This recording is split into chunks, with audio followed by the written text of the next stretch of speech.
The following episode contains language and descriptions of violence and self-harm. It may not be appropriate for all listeners, but it was my life. Discretion is advised. Anyways, what up? Welcome back to another episode of Roll Call with Chappie. I got a good partner of mine in here, Mr. Ben Lyles, owner of Bikini Beans. Yes, I'm going to let him sir. tell you all his cool stuff right now. So Yes, introduce sir. yourself, please. Well, first off, thanks, Peter, for having me on. Mr. Bikini Beans, Mr. BB CEO, Mr. We don't give a fuck, Mr. I don't give a fuck, however you want to say it. But yes, thanks for having me on, bro. Absolutely. And this is his first podcast, so I feel privileged to get this story. I know a lot of people know how balling you are. They see the orange Lambos and all that stuff. And I want to get into before that because a lot of people don't know the struggles and like what you really came from, Right. So let's start it off from the rip, man. Like how was it as a childhood and where did you grow up? For sure. So first off, aside from, social media and what everyone sees on social media, that shit doesn't fucking matter. You know what I mean? Like, Yep.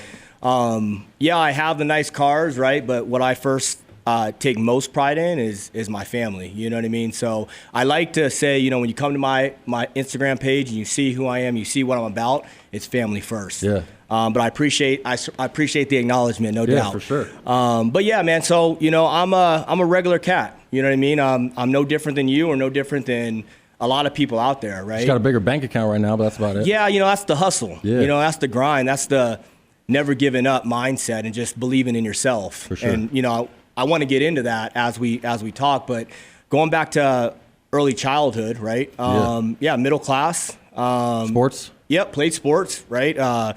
Played football from Pee-wee to all the way to high school. Yep. And sports is a huge part of who we are in the company and our culture and just that teamwork mindset. For sure. But yeah, played sports growing up.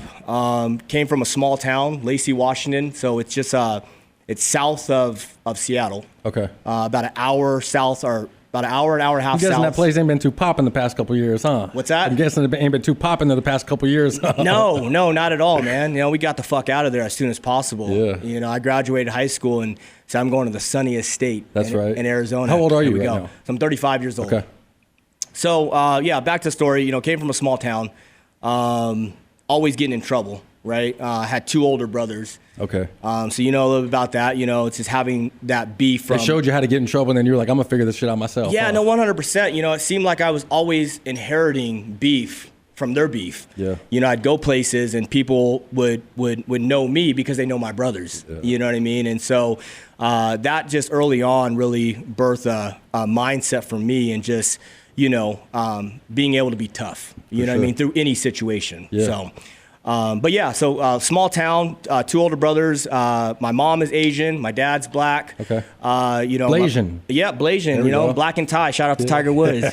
Tiger Woods, y'all. Yeah.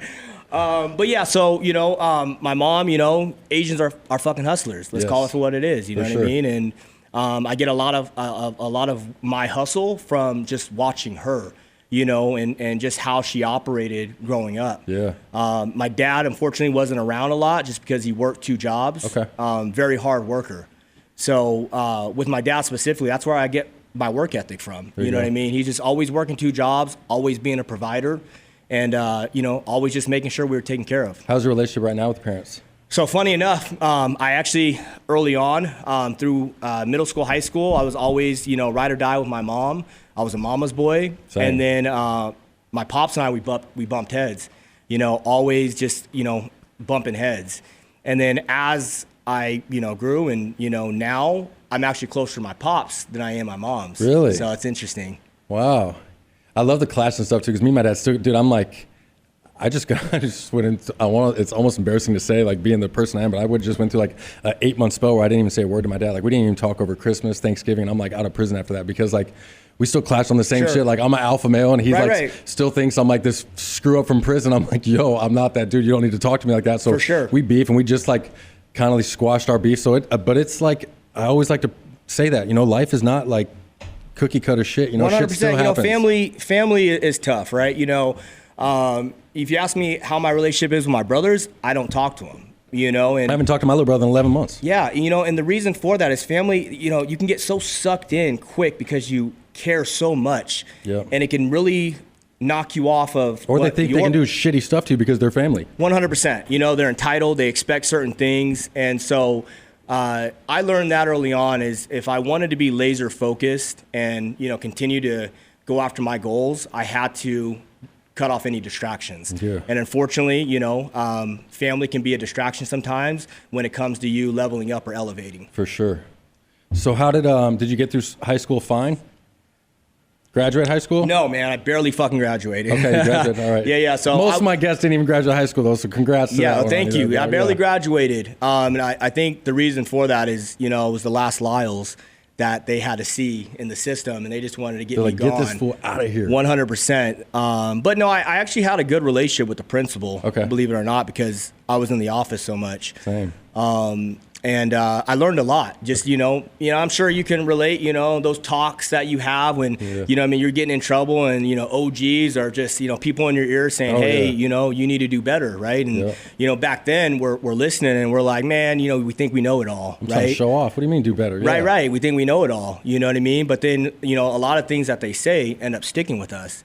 And it comes in certain years down later, you hear them like, damn. certain forms, right? Yeah. And we're like, oh shit, that's what they were saying. Okay, so when you got out of high school, what were your plans and what did you do straight out of high school?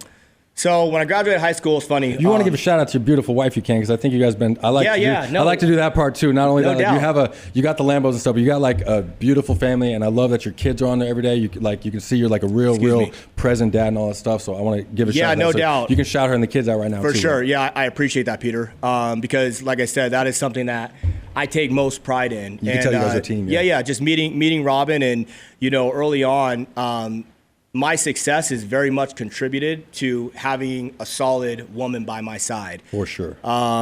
She has allowed me to have that fundamental focus that every man needs to continue to move forward. And it's a gift and a curse. And, we can talk about that also. It's like women have so much power, and it's how they use their power, which will ultimately determine who we are as men.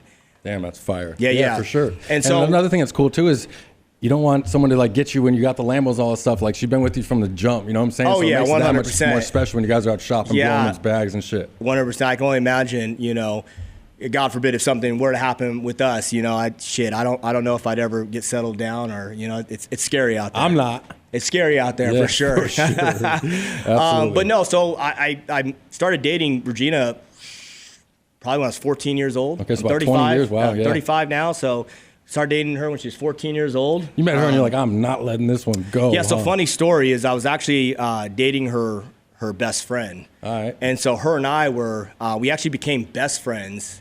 And it was never like an ulterior motive or anything like that. It was just like, we're best friends. And, I was dating her best friend.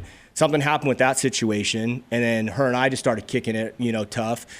Funny story is that the first time I hung out with her, we were at a friend's apartment and his parents were just moving out, so it was empty. Okay. And it was a totally innocent night, right? We were fucking, listening to music. We were actually listening to the radio. All right. We ended up falling asleep, her and I, did nothing, right? I wake up in the morning time and she's gone.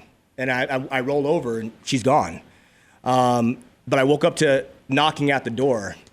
And it was her mom at the door. Stop. So yeah. So I go to the door. I'm like, halfway asleep. I'm looking through the peephole, and I'm like, oh my goodness, it's her mom. And it was another friend's mom that was there as well. And I had a good relationship with the other mom. Okay. And so they opened the door. And I was like, hey, where's everyone at? And like, we're gonna call the cops, this and that. I'm like, hold on. I was like, and at the time I was actually going through a court case. So I said, hey, I can't be here if cops come. And I remember.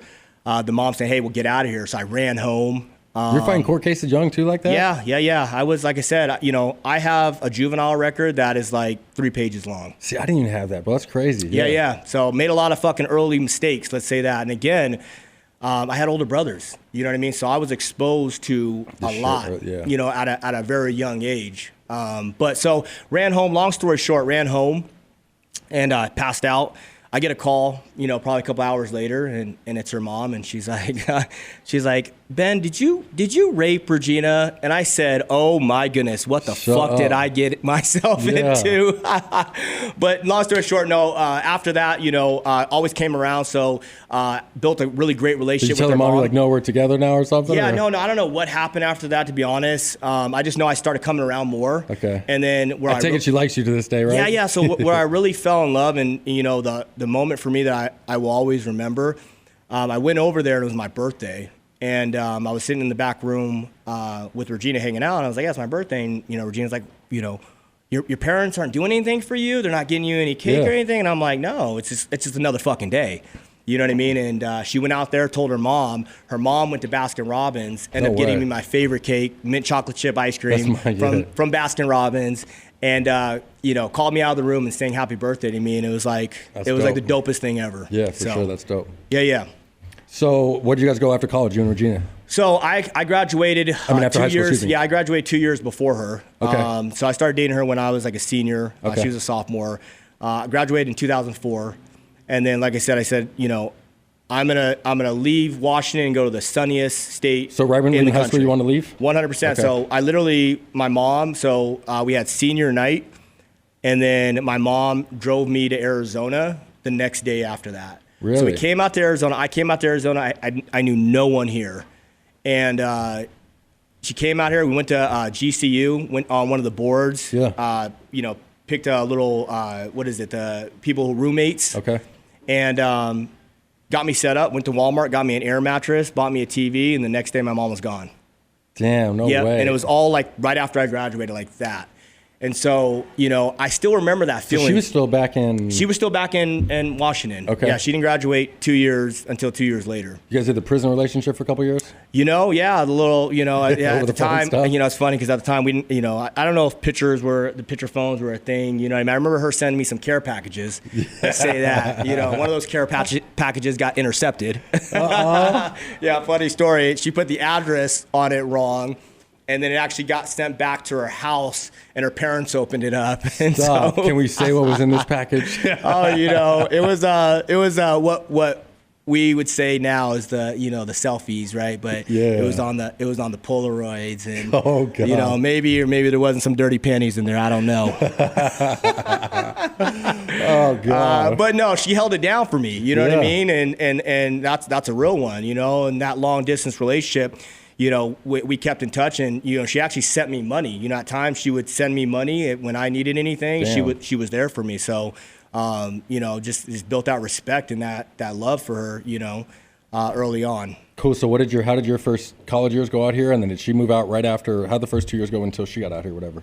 So what happened is started playing at GCU, redshirt, and then that real life hit me. You know what I mean? Again, I knew no one out here. And so I was taking care of myself.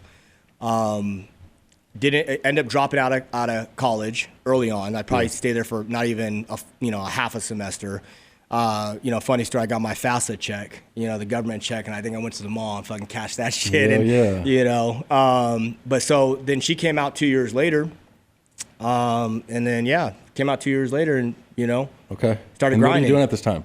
So at the time when I want to get into your shitty jobs too. Yeah, let's go. So at the time, I was a server. I was a server at Cheesecake Factory. Okay. And one of the best jobs that I ever had, to be honest with you. Yeah. I will always say this. Everyone has to. That's serve. why you tip. So that's why you tip so well when you go to service. You know what I mean? Yeah, because I understand. Tell the people what you do, because there's a lot of people that got money on this thing. So tell them how you do and you tip and shit. Yeah. Like So that. we're huge on just service. You know, and that's a big part of. What Bikini Beans stands for and what makes us so successful is that high level of service. So, anywhere we go, and the sliding glass doors. Yeah, you already know, man. The whole experience, right? So, anywhere we go, man, we love to give back. We love when people appreciate us as consumers, right? For sure. I always say without customers, we are no one, right? So if I don't go into a place of business and spend my hard-earned money, you don't have a job. Yeah. And I just feel like a lot of places, right, where you go, servers, employees, they have this entitlement to them where, it's like, hey, I don't need to help you out. And so when we get good service, when we get great service, we like to show our appreciation, and we leave big tips. Yeah, usually double the bill at least. Or Yeah, something yeah, 100%. You know, I've left $1,000 tips. You know what I mean? 100, 500. You know, again, it's just, you know, in the spur of the moment, whatever I'm feeling, and it doesn't have to be exceptional customer service. It could be like, we just want to make this person's day. They shared a story with us, and we want to help them in some way. Damn, I love that. Yeah. All right, so Cheesecake Factory, how long did you work there? Cheesecake Factory. And real quick, what you were saying too is I think everybody should either have to sell cars or go be like wait tables or do some type of service, bro. Right. Because you need to learn how to work with people in the world. 100%. And then the sales will teach you the grind. I'm a huge fan of all that. People that do sales, like, I'm a flop, you know what I mean? Like, if you do a good job selling me something like that, I'll buy whatever the hell it is, even if I'm never going to use it again, as long as I see you trying hard at your job in sales. And the same thing goes to serving. Those jobs are tough as shit, you know? Exactly. And like you said, it teaches you a lot about yourself, how to engage or interact with different personality types. But also, I think what's most important about like you being a salesman and serving, what you put in is what you will get out. So if you half-ass something, right, then you're going to get a half-ass result, right? Yeah, half-ass paycheck. Exactly. But if you bust your ass, if you go above and beyond, then you will reap that result or that reward at the end. And sales is the only job that you can, if you had a shitty month, like, I'm going to go make more money next month. I'm going to actually work harder. You know what I'm saying? That's why I like sales and commission. Yeah. So that's what I made almost all my money on. So after Cheesecake Factory. I went to the mortgage industry for a little bit. Okay. And this was back in like, I don't know.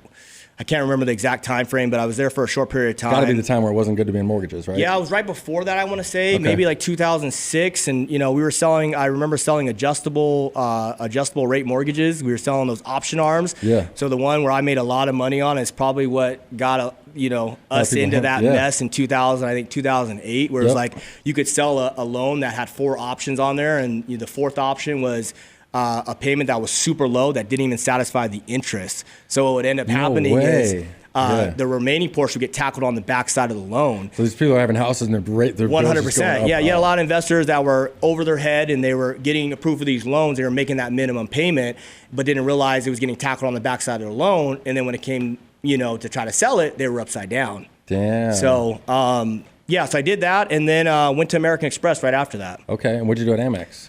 So Regina came out in 06, and that's when she got hired. I got hired right around that same time. You guys were both working at Amex? We both worked at Amex for roughly about 8 years. I'm horrible with fucking dates and time frames, but we were there for American Express was the foundation, was the blueprint to us opening up Bikini Beans. Really? We both worked there.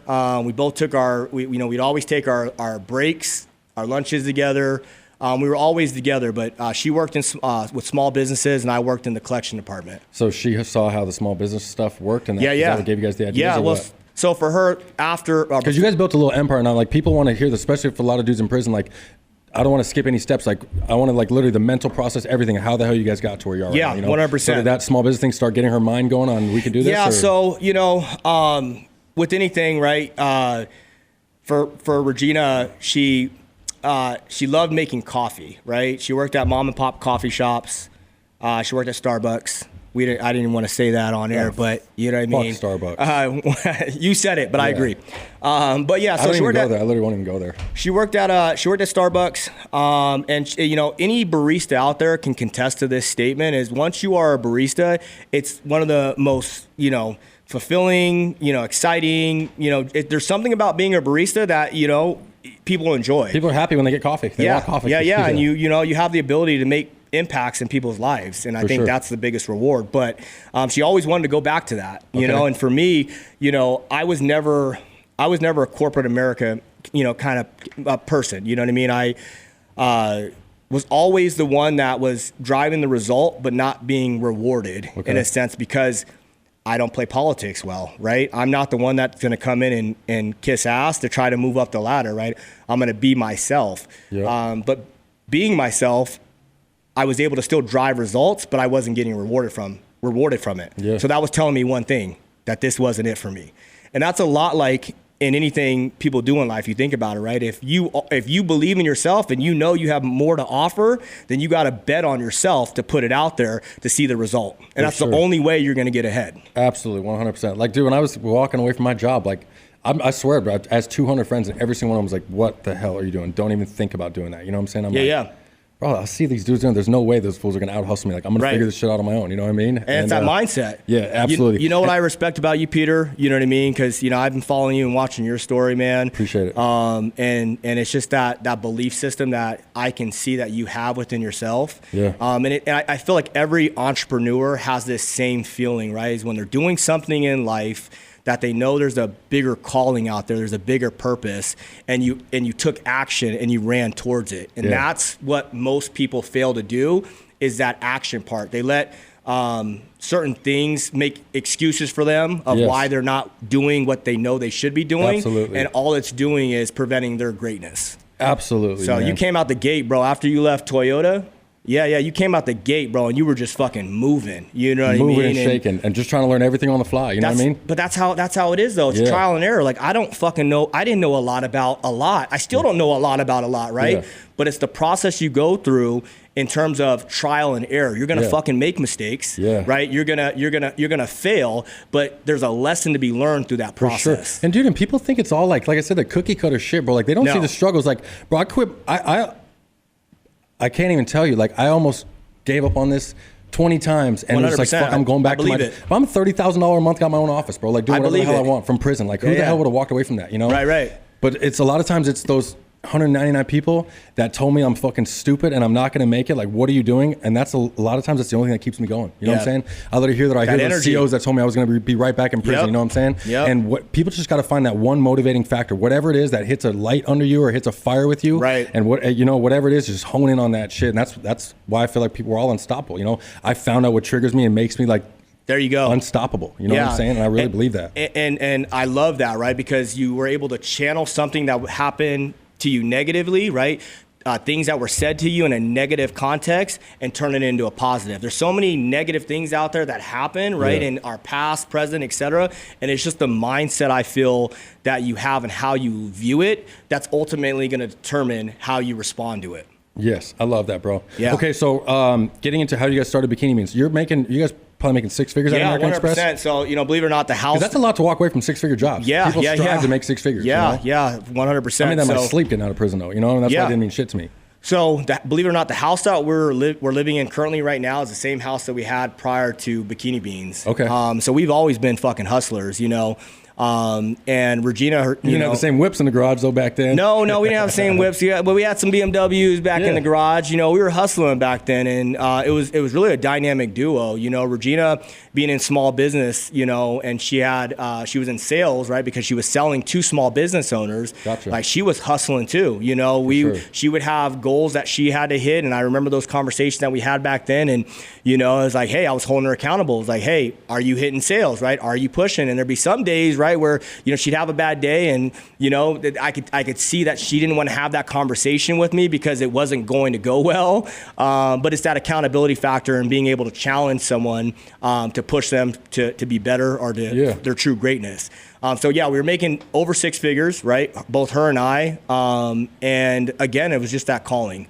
You know what I mean? I remember going out on our lunch break and smelling the fresh air, and we would have to be in the office like at 5 o'clock in the morning time. So we took lunch around like 9:30, 10 o'clock. And I remember smelling that fresh air, you know what I mean? Going out and just like, almost in a sense, feeling like I was in prison. I was about to say, that's so fresh. That sounds like a walk out on a prison yard, bro. I just put that together. Like it's probably the same thing. It's just like, thinking. You look up and then there's still this feeling inside that you're destined for greatness, right? There's better out there, something that's calling you, right? And this is not the end. Yeah. And I'd call up, friends, people, and just be like, hey, like, what is it, man? Like, what do you want to do something? And everyone's like, no, I'm doing this, I'm doing that, and they were drinking the Koolaid, you know what I mean? And they just were going down the path that most people go down, unfortunately, when they don't choose to follow their calling.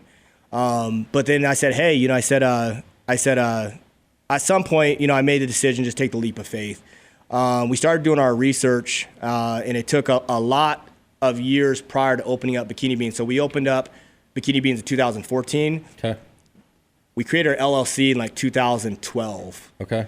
So there was the first one was the one in Scottsdale? The one on 7th Street. Oh, okay. Phoenix. Okay. Yeah. So, yeah, we opened up our first location in 2014, but it took 2 years to go through that whole process. And it was a startup company. Like, that's what it was. Like we had no financials. We had no. So your goal in starting this, you're literally just going off, I'm going to get a business loan and then show you guys both have proof of income, or no, because you didn't have proof of income anymore. Yeah. So. Because I wouldn't even know where to start with this. 100%. So, and I think that's what I'm best at, right? When you say, everyone has a gift, you just got to figure out what that gift is. Mm-hmm. What I feel like I'm best at, Peter, is just picking up a phone and just asking questions. Yeah. You know what I mean? Like just asking questions and then getting a response and then going from there and just that process over and over and over again. I feel that. Because you're right. That's a lot of people. Like I talk to a lot of people and they say, hey, how do I get started? What do I do? But you have to want it for yourself. Just like you did, right? You want it for yourself and you went out and got it, right? Yeah. So it's no different. You just got to pick up a phone and start asking questions. And that's what we did. That's what I did. But the main thing was starting up a startup company. We had no financials, no business background. Lenders aren't going to just lend money, right? Especially a coffee place, like, we're going to put these chicks in bikinis and serve coffee. Right, 100%. I'm sure there wasn't too many people jumping all over that idea. No, not at all, not at all. And specifically, right, if we want to get more in depth with, some of the struggles we went through, hell yeah, was my juvenile record, right? So that hindered us a great deal in just getting approved for loans. So, SBA funding, small business administration loans, and just any lender itself, because, there's always that every time you fill out an application, right? Every time, you go in for a job or, in a loan, right? It's, hey, have you been convicted of this? And you got to be honest, right? But this is even cooler too, because you're showing someone that had a record and everything, and you had another hurdle against you and you still got the loan and got your shit done. Yeah. And that, yes, 100%. It was just being persistent. You know what I mean? That will to win attitude and just never giving up. Yeah. You know what I mean? Same. And you're going to get turned down, right? 100%. Like that's part of the process. You're going to go in the first time you go and apply for a loan, you're going to get turned down, right? But what I did was I would say, go to that lender and say, hey, what was it that that made me not qualify for this loan? What is that you need to see, right? And it could be, we need more money down. We need more collateral. So then you're going to your next approval and you're trying to. Now I'm going to the next bank, right? And I'm coming more correct. Whether it's more money down or whatever he said. Exactly, with smart. These things. And then he's probably like, you're only missing 2 things here now. You know what I'm saying? Right. All right, cool. Exactly. That same process over and over again. And another thing, a lot of people would give up when they hear the one no. You know what I'm saying? It's the biggest lesson here is just not fucking giving up. You know what I'm saying? Like literally, I always say the same thing. I'm not, like with this, bro. I wouldn't stop on this till I was either dead or back in a prison cell, because I'd rather be there than where I was. You know what I'm saying? I would give anything to make this shit work, and I'm not going to stop until I will get there. And that's the fucking mindset, Peter. Like that's it, right? Where it's that never give up mindset. So I love that. But even the first bank that approved us, and that was AZ Republic Bank, and I think the president, Ralph Tapscott. Shout out to Ralph Tapscott. Shout out to Ralph. So they actually denied us 2 times before they approved our loan the 3rd time. Okay. And funny story, right, is Regina was pregnant with our daughter, AJ, our oldest daughter now. Okay. And I remember I was actually on the phone at Amex when that 3rd denial, that second. So she was pregnant when you guys left and did this? Yeah. Damn. Yeah. So when that 2nd denial came through, I remember I was on the phone, and I worked on the 4th floor. She worked on the 2nd floor at Amex. And I got the email. I got off the phone, went down to the 2nd floor, got her, said, hey, we're leaving. We got to go. Got her, drove to the bank, and demanded to speak to Ralph, the president of the bank. And so Ralph comes out and said, hey, Ralph, I need to speak with you. Go into a room, and I just poured my heart out. You know what I mean? Did it kill you when you got denied again the 2nd time, or you're just like, fuck 100%. I felt defeated. I felt like I wanted to give up. You're like, fuck, I'm not going to make it. Like, yeah. Bro, that's the only thing that kept me going. Sometimes I'm literally like, I can't believe I'm going to have to go back in the car business and tell these motherfuckers I didn't make it. Right, you know right. What I'm saying? And then I'm like, I can't do that. Right. You know what I'm saying? But in that moment, Peter, so what you're saying is, in that moment, right, when I got that 2nd denial, I had a choice, right? I could have put my fucking head down. Yep. I could have played victim. I could have said, okay, I could have gave up, right, and said this isn't for me, right? But even through that, I still pushed forward. Yep. So much where we went down to the bank, pulled Ralph Tapscott in the office. That's such a move I would do too. Like I'm so like that. Yeah, bro, you got it. You know what I mean? Because this is your life, right? And if you don't, it's already no anyways. Why the fuck not? Right. And so how bad do you fucking want it? Yep, absolutely. You know, what are you willing to do to get it? Yeah. So poured my heart out, you know, and just said, you know, I remember I said, hey, you know, Regina's pregnant. You know, she's pregnant right now. Like, you know, Ralph, I'm not going to let you down. You got to see how serious I am about my future. And you know, if it's me, what is it that is hindering our ability to move forward? And everything penciled out, but it was just now connecting the dots. Okay. And a lot of times, and what I appreciate and respect about Ralph, and there's a lot of, you know, people who have money and lenders out there, is they don't bet on paper, they bet on the individual. You know what I mean? So if you have what it takes, right, someone is going to see that. And it doesn't matter if you have X amount of money in the bank or you have this type of qualification. Hey, I'm betting on you. Yeah. And that's exactly what Ralph did. And he gave us our first loan. It was a $150,000 loan. Did he tell you right then at that meeting, or did you have to go back to him? No. He didn't tell me right then at that meeting. He said, okay. I'll look over everything and tell you back to you again? Yeah, he said. And you're walking in the office like thinking, fuck, this shit ain't going to happen. Right. I said, no, I walked out, I was like, I might have done too much. I didn't know if the police were going to come or what was going to happen. For sure. I feel that. You know, because a lot of times, but if you don't, like I said, it's a no anyways. Yeah, like, why not? 100%. When I bought my house, I have a funny story about how I get down. Like when I got the house that I live in right now, I went and looked at the house. They got like 6. This was before the market was even crazy. They got like 6 over listing price offers the first day. I had already told them like I'm willing to go like 10 grand over, and this is when houses weren't going over listing price. Right. And I told them that they ended up taking an offer of like $4,000 over and signed the deal. And I had already like talked to the realtor, and he told me that he assured me that he was going to give me a chance to go back and go higher, because I'd already told him I'm willing to go like 10 grand over whatever your other person says.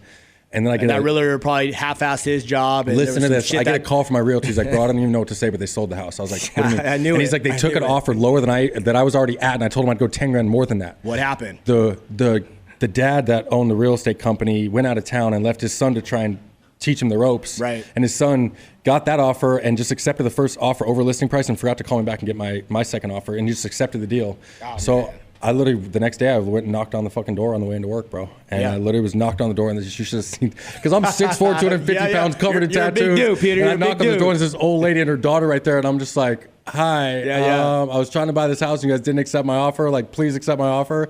And she's like, I don't know. I'm sorry. I can't. We signed a contract yesterday. I'm like, there's nothing you can do. Right. And she's like, no. And I'm like, I knew the inspection process, though, from my old house. So I was like, how about this? When the inspection process comes, if there's anything they want you to fix, refuse to fix anything, and I promise I'll buy the house as is. Yeah. She goes, I have no problem doing that. The inspection came across, I heard like a week later, they wanted them to fix the roof. The roof passed inspection. So then she calls me and she goes, are you still in at your offer? And I got the house 10 grand cheaper than I was supposed to.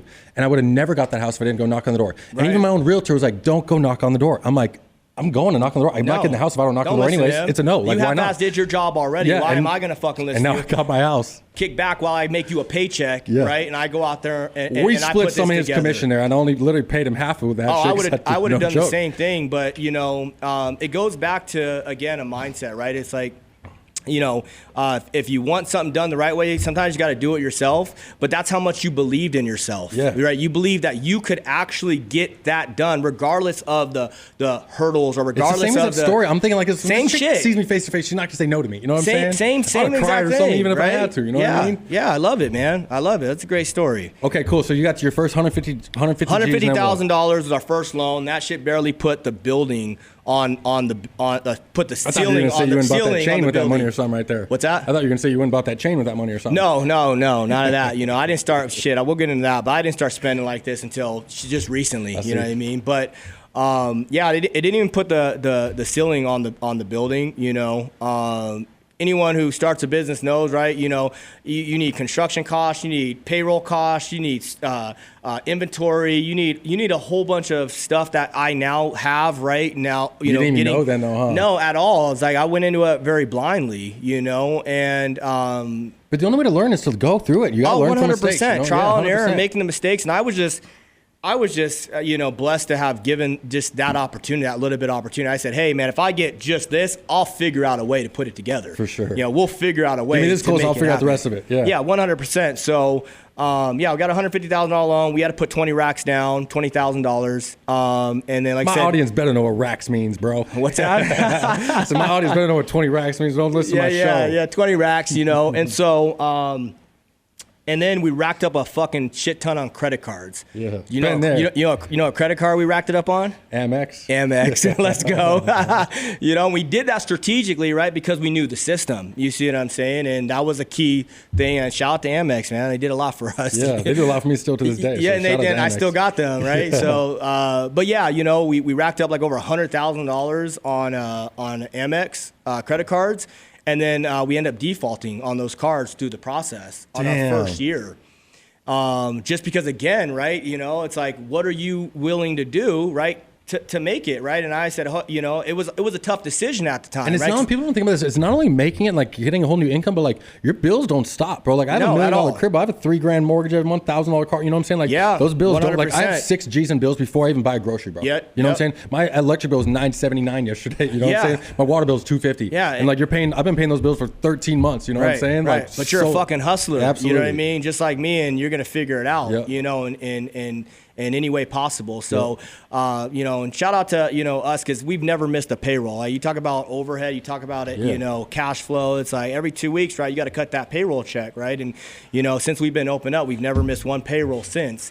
But at the time early on, I knew the decision of, defaulting on that credit card, how that would impact our credit. And then going to get the next loan, right, how lenders would look at that. Damn, so how'd you do that? Yeah, so again, just believing in yourself, you know what I mean?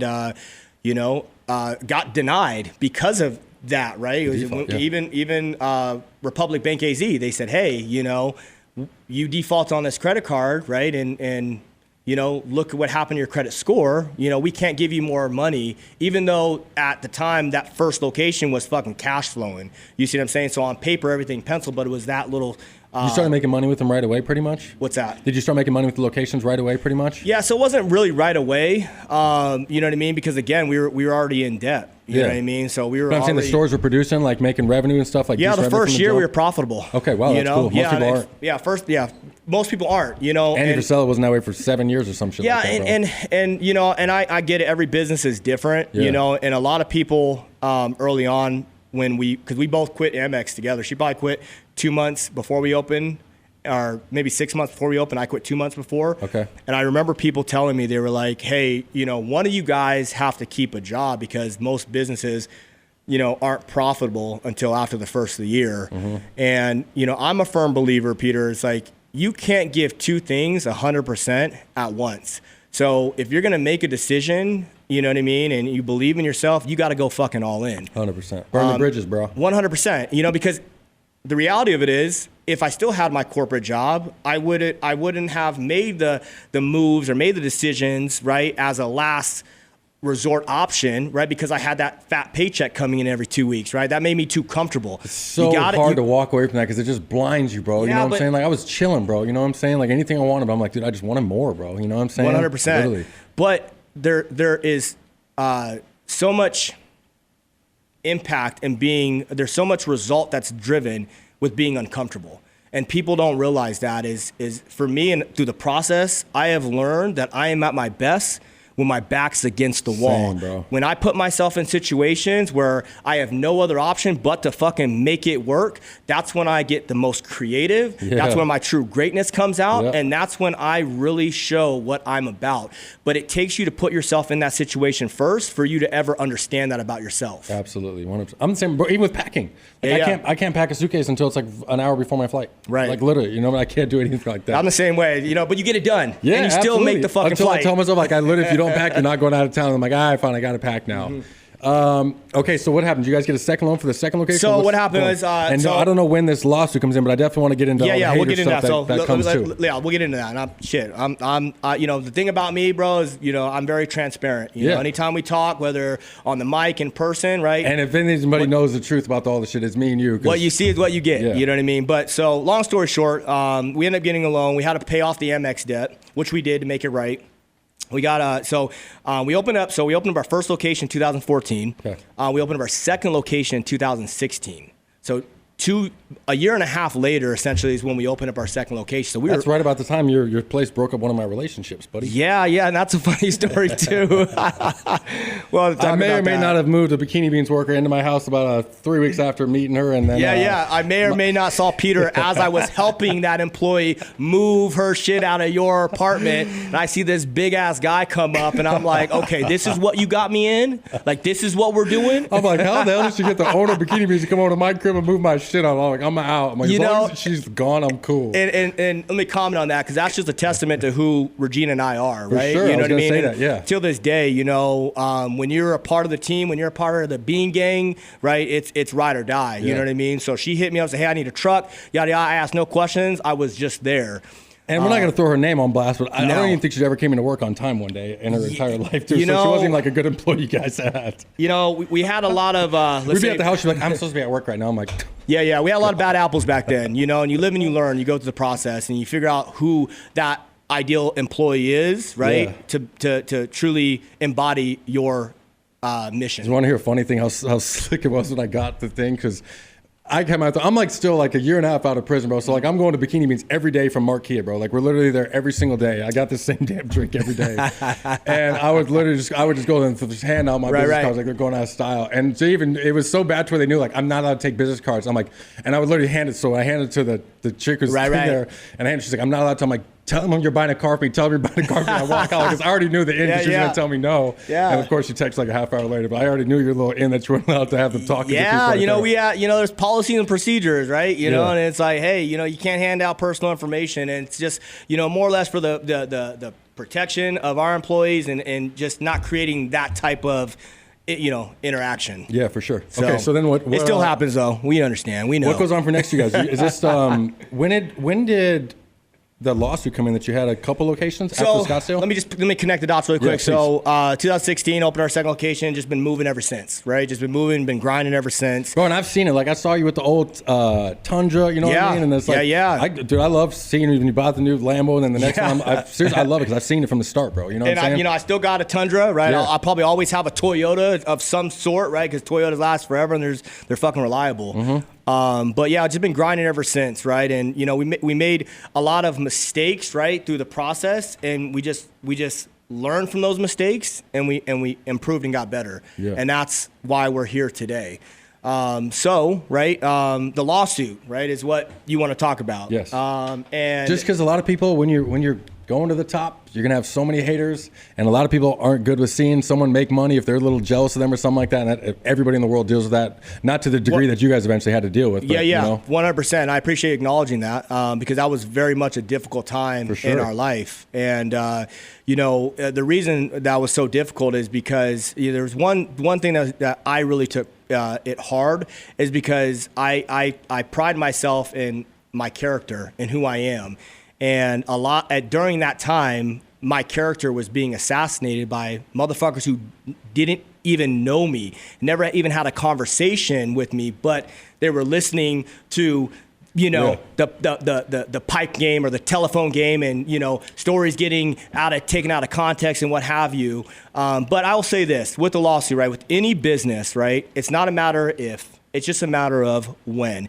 And especially as you scale a company, right, you're going to go through a lawsuit, right? It's just going to happen. Mm-hmm. And unfortunately, right, well, I wouldn't say unfortunately, I would say fortunately, I'm glad it happened early on, right, rather than us being at 20, 30, 40 locations, right? Yeah. Because the lessons that we learned through that process were so valuable to what now is going to come. Yeah.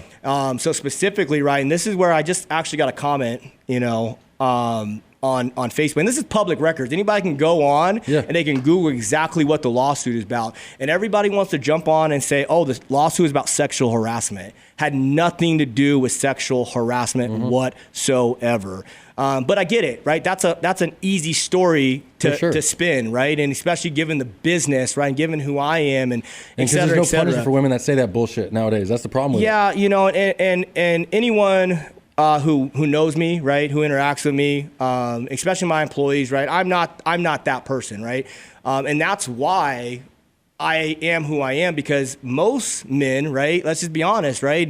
And the environment, the culture that are out there, they treat women a certain way, right? They talk nice to them. They do this, they do that. Why? Because they want something from them. But me, right? I keep it a buck, right? It's like, hey, I'm gonna talk to you very direct. I'm gonna talk to you because it's not that I want that to you. I'm not going to talk to you nicely. I'm going to actually tell you the things that you don't want to hear because I truly care about your own personal development and I want to see you succeed and I want to see you grow. Yeah. But long story short, what the lawsuit was about was a stipulation lawsuit. It was a FLSA lawsuit, right? It was a Fair Labor Standard Act lawsuit. So it was the one stipulation that got us, right? So as an Arizona tipped employer, right? And what's funny about it, and there's so many fucking laws out there, right? You just got to make sure you have a good attorney, but, you know, even finding that is very hard. Yeah. But, you know, the federal law, the state law, all of those are different, right? And, you know, sometimes the federal law, it contradicts the state law and vice versa. And then, you know, when it comes to court, you know, whatever is the most impactful, whatever, that takes precedence. So this situation happened, right, where we had to have it in writing that we were an Arizona tipped employer, and that we are taking a tip credit to supplement their income. But we didn't have that in writing. And so that was the main thing, right? And how do those little hood rats know that? They didn't. The lawyers are pulling out or what? You know what I mean? They didn't, right? So what ended up happening is, you know, not to get too much in it, but, you know, the whole thing started on Twitter. And then it just went viral, you know what I mean? And then, you know, some ambulance attorney out there, you know, who is looking for a quick paycheck, right? Or something else. Exactly, right? Wanted something else, right? Said, hey, you know, I'll go pro bono with a little something on the side, you know what I mean? And then end up, you know, taking on a case, doing his research and found that one loophole they can actually get to stick. So yeah, we went through it, you know, and I'll say this also, you know, 99% lawsuits will always settle. You know what I mean? Like, you know, because again, it's just about money, right? And when you get to that point, it's, hey, you're not going to go to court because it's going to cost you so much money, and everybody knows that, the attorneys, both sides. So it's, hey, how much of a check can you cut? Yeah. And that's what happened, right? We cut a check, and you know, we said, hey, we learned right through the process and we move forward. How scary was it at first?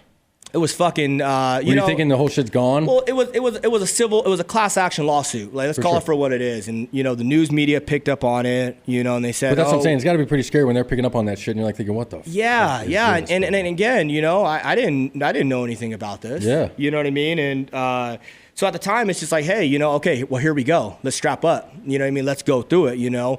But what I'm most thankful for, right? Because I had my wife, I had Regina, and I knew with her by my side, with us supporting each other, you know, we'll get through it. Yeah, that's right. You know what I mean? And fuck, bro, that challenged our marriage in so many aspects, right? Because the reality of it is, right? You know, if this dynamic breaks up, that's what everybody wants. They want this to break up, right? Because they don't like seeing this because it's always what other people don't have. Absolutely. You see what I'm saying? So when they see this, that makes them jealous. That makes them want to sit there and try. Misery loves company, right? So they want to make other people's life miserable that have what they don't have. Which I feel like, you know what I mean? And you can relate that to a lot of things. You know what I mean? Absolutely. But again, you know, we got through it, man. I'll tell you this, man. You know, going through it was tough, but it built a different beast within both of us. You know what I mean? Like after it, like, we just had a bigger purpose, you know what I mean? And, you know, what's funny is I was going through a lawsuit and everyone's like, oh, time to sell the Lambo. Time to sell the Lambo. Oh, I can't imagine how many DMs you got saying that. You know, we got crazy fucking DMs. Like, I just ordered the second one. Shut up. Yeah, we got crazy DMs. Like, hey, wait till I see your wife out, you know, stupid, you know, internet thugs, and I'm going to do this, I'm going to do that, right? And we got off social media just to focus, right? And that's one thing people got to realize, right? Go away, right? Focus on yourself. Work on yourself and come back fucking stronger, harder, better, wiser, and just kill it. And that's exactly what we did. And it's like, you know, came back. We didn't sell the Lambo. We doubled up.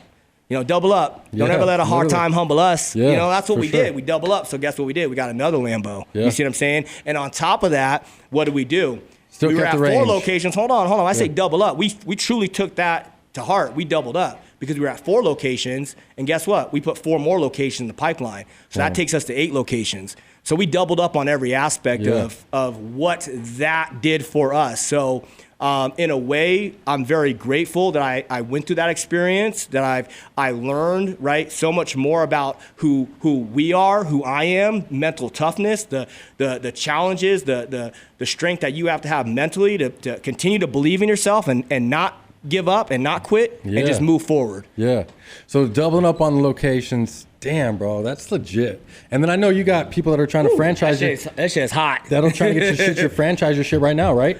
So no, we're not franchising now. I know people are trying to. Oh yeah, man. Yeah, Peter, like real talk. Like, so in that short time, you built like an empire to where you're going to have 8 locations now, got the car collections, and people are literally trying to franchise shit. So what's the goals in the next coming futures? So, there's, to be honest, I can't answer that question now. I don't know. Okay. I know the goal is just to get to 10 locations here in the Valley. And then, it's Regina and I that own 100% of the company. So we have no investors, right?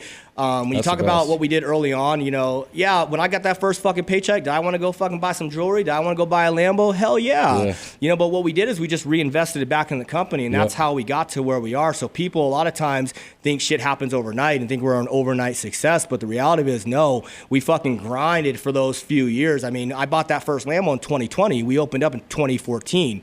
You know what I mean? That's 6 years later. We were making money. I could have went back and got a Lambo back then, but I didn't. So right where we're don't at, get the Lambo until you don't have to think about the how much money it costs you. You know what's what I'm that? You don't get the Lambo until you don't even have to think about how much money it costs you. Yeah, 100%. And if you can't buy it twice, you can't afford it. Yep, for sure. But yeah, so the goal is just to keep building. What I do want to mention and what I want to say is with Bikini Beans, right? Like Bikini Beans and what we're doing, it's so much bigger. It's bigger than everything. It's bigger than myself, right? It's what I truly take most pride in is, again, the mindset of what we are doing. And when you talk about how people outside looking in may view the company without fucking doing their research or knowledge and opening up the book, right? There's looking at the cover, open up the book and get the true knowledge of the value that's inside. That's when the real impact hits. And I think a lot of people are now doing that, right? Given who Regina and I are and given the success that has come from it. And given the fact that you see you just growing and you're still around. They probably were thinking like, that place won't be here long. Exactly. So like, okay, well, now let me open up the book. Yeah. Let me see what's going on, right? And we're going to get more into that because the type of team that we have, the culture that we birth, is very much of a mindset of such that requires you to dig deep down inside and know who the fuck you are, right? Because you come on, you get hired at Bikini Beans, you're wearing a bikini? Oh, yeah, there's all these judgments, there's all these opinions that are placed on you, right? But it requires someone to have the true confidence, right, within themselves to say, hey, no, I know who the fuck I am, and regardless of what you're saying about me, I'm going to stay here for my own reasons. And then on top of that, let's get into it, right, Peter? So the amount of confidence it takes to rock a bikini. Bro, I have trouble looking at myself with the shirt off sometimes. Even right now. I'm glad you said that. That's real, right? It's like, real. Because again, we all have insecurities, right? And a lot of times people are like, oh, these girls have low self-esteem. Well, no, it's the fucking opposite, right? They actually have the highest self-esteem, the highest confidence because they can put on a fucking bikini and own who the fuck they are. And bend over and pick up shit. Like if I'm with my shirt off in the pool, I'm trying to stand up all straight like this. Right. Trying to suck in. Trying to see my love handles. 100%. Yeah. You can see all 3 of my abs. They own it. And it really bursts in the mantra. What it comes down to is the E-fuck mantra. Yeah. You know what I mean? It's we don't give E-fuck about the opinions. How you spell it though? So it's coffee spelled backwards. EEFFOC. And that is trademark. It's trademark. It's signed, sealed, and delivered. We own the rights to that name, E-fuck. But it's a mantra, right? And it's a mindset that I feel a lot of people can use in their everyday way of living, right? Especially right now in society. You think about how society is, and there's a lot of people that are trying to be someone that they're not. They're trying to fit in, right? Because they think, hey, I gotta be this type of way so people will like me. You just gotta be yourself. There's too many of those people, not enough yous. For sure. So just be yourself and not give a fuck about other people's opinions or judgment. I love that, bro. Yeah. Finish it off here, bro. You dropped some fire today. We're about to wrap this up. It's been almost an hour, and you dropped some absolute fire here. I'm super grateful that you came here. Another likewise crazy ass success story from starting with nothing and a ton of hurdles and roadblocks on the way, just not giving up and just betting on yourself is literally the recipe for success in this world. That's all you need. Yeah. So give another shout out to let people know your Instagram and stuff and where to find you. And then we are done here. You can find me, at bikinibeans.com. Shout out to her. You know what I mean? What I want to leave people with is this, right? And you look at me as an individual, right? And with face tattoos, like we didn't even get into any of that, right? Because that's a whole nother we'll talk. We'll have to do round 2 then, probably. Yeah, 100%. But I'll say this, right? If I can do it, and you put out a similar message like this, which I fucking love, right? And you look at my story, I tell you, hey, I came from nothing, right, to where I'm at today, and it just started with the belief system. Believe more in yourself, put yourself in situations that you think you are hard, that will scare you, right? That are uncomfortable, and see how you come out of that. Yeah. Because that's going to build the confidence within yourself to believe in yourself more. And then the next time you're like, oh shit, I did this already. It's easy. And that's the whole process. That's the name of the fucking game. That's the name of the game. Just do things that are uncomfortable and become stronger. Yeah, and then the next time you're not uncomfortable doing it because you've already done it. Exactly. I love it. Exactly. Thank you guys for tuning in to another episode of Roll Call with Chappie. Thank you, Ben, and your beautiful wife, Regina, appreciate you, Peter. Thanks for coming out. Shout out. I appreciate you guys all for listening. Thank you again. Tune in next week. You know what it is. Let's go. Thanks for listening. If you enjoyed the show, please subscribe wherever you get your podcast and leave us some feedback. We would love to know what you think. You can find everything discussed in this episode and more in our show notes below or petermeyerhoff.com. I am Peter Meyerhoff, and you've been listening to the Roll Call with Chappie podcast.